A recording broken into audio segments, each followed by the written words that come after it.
हमारी आंखों के सामने सब बर्बाद हो रहा है और हम एकजुट नहीं हो पा रहे। ओबीसी से लड़ रहा है, पिछड़े को पिछड़े से लड़ा दिया, दलित को दलित से लड़ा रहे हो, दलित के ऊपर पिछड़ों का अत्याचार, ये बांट दिया हमको अपने। हमारा आंदोलन कमजोर हो रहा, हमारे कार्यक्रम कमजोर हो रहे और हमारे नौजवानों को कोई तलवार हाथ में दे। ये जगदेव बाबू की धरती है, क्या लिखा था उन्होंने, आज इस त्रिवेणी संघ की धरती है बिहार। और नौजवानों में यहाँ हाथ उठवा दूं, अगर कितने लोग त्रिवेणी संघ के बारे में जानते हैं? 1935 में ओबीसी को अपना इतिहास नहीं पता। त्रिवेणी संघ की अगुवाई करने वाले ओबीसी थे और नारा 90% की एकजुटता का लगा रहे थे। ये है भारत। तो जो फूले ओबीसी थे, उन फूले को घर घर पहुंचाने का काम तो इस देश के दलितों ने किया भाई, शेड्यूल कास्ट के लोगों ने किया है। इस बात को हमें उनके लिए थैंक यू बोलना चाहिए। और अगर फूले न होते तो बाबा साहब बनना मुश्किल होता। अरे आप देखो ना क्या श्रृंखला है त्रिवेणी संघर्षक संघ से बाबू जगदेव प्रसाद, कर्पूरी ठाकुर, बिहार के लोगों अपने नायक पर बात करो। 100 में 90 शोषित हैं, शोषितों ने ललकारा है, धन धरती और राजपाट में 90 भाग हमारा है, 10 का शासन 90 पर अब नहीं चलेगा। मुरेठा पहचान में आया? मुरेठा कहाँ है और जगदेव बाबू का सपना कहाँ है? आप नाम लेने की क्या जरूरत है? समझदार को इशारा, हम क्यों किसी का नाम लें? नाम तो फूले और अम्बेडकर का लेंगे और किसी का नाम नहीं लेंगे यहाँ पर खड़े। लेकिन समझदार लोगों, आज के खतरे को आप अपने बच्चों को बता नहीं रहे। आप बटे हुए हो साहब, ईवीएम से नहीं बची तरह। आप अगर 90% एक जगह जाओ, खड़े हो जाओ मुहर मार करके, किसी ईवीएम में इतना ताकत नहीं है कि 90% जनता के खिलाफ वो चुनाव जितवा दे किसी को। ये मैं किताबे से कह रहा हूँ। और जहाँ जहाँ ताकत है, यही उत्तर प्रदेश है, इसे उत्तर प्रदेश में 43 सीटों पे वो हार गए, हरा दी थी ईवीएम। आपके सामने इम्तिहान है।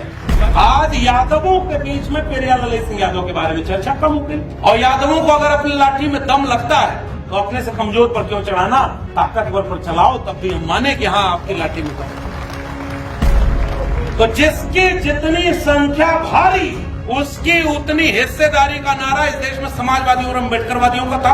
अब हम एक और नारा पसमानदा आंदोलन को उसमें जोड़ना चाहते हैं कि जिसकी जितनी संख्या भारी उसकी उतनी जिम्मेदारी।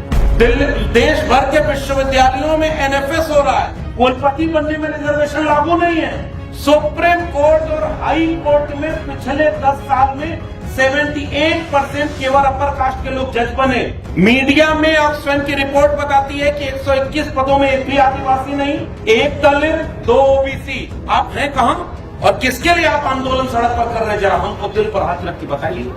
आजकल बाबा होगा, बिहार में चुनाव है ना, तो चुनाव में ईडी सीबीआई बाद में आएगी, पहले प्रचारक आ गए हैं, धर्म के नाम पर प्रचार करेंगे। और आखिरी बात की बोले थे देश का संविधान बदलना है, इसे हिंदू राष्ट्र बनाना है। बताओ बोलते हैं कि नहीं? सबको ले आओ। डॉक्टर साहब लोग बैठे हुए हैं, विद्वान लोग हैं, ये लोग गलत जगह डॉक्टरी पढ़ लिए। आज तक डॉक्टर लोग इतना रिसर्च नहीं कर पाया कि अगर इस सेमिनार हॉल में गर्मी हो रही तो गोबर से लिपवा दिया जाए। साहब, लोकतंत्र लागू हो गया था, संविधान लागू हो गया था, वोट डालने नहीं देता था, चौराहे पर लाठी लेकर के खड़ा होता।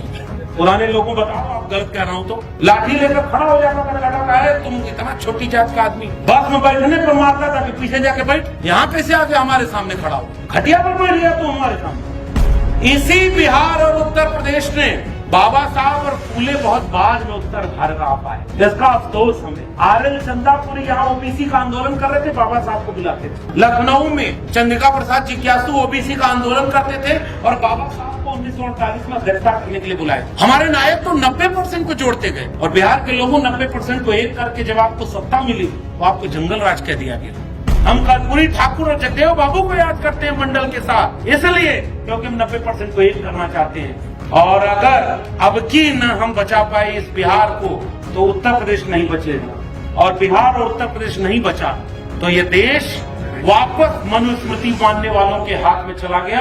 और अगर ये वापस चला गया तो इसको संविधान फिर कोई नहीं देने के लिए अम्बेडकर पैदा होगा।